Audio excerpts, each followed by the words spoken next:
This is a test of NWS radio's warning alarm system.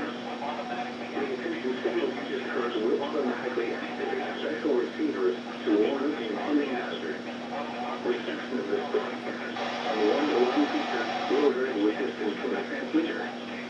This test is conducted each Wednesday between 11 a.m. and noon, but may be postponed if there is hazardous weather in the region. In that case, the test will be held on the first available good weather day. We now return to our regular programming.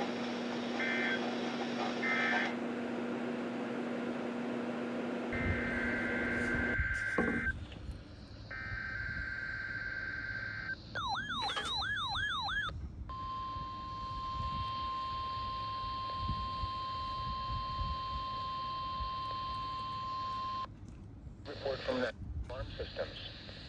The attention signals you just heard will automatically activate special receivers to warn of the impending hazard. Reception of this broadcast and the warning alarm feature will vary with distance from the transmitter. This test is conducted each Wednesday between 11 a.m. and noon, but may be postponed if there is hazardous weather in the region.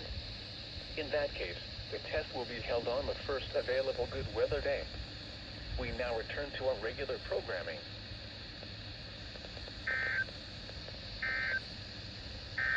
It was 43 degrees. Now for the effect.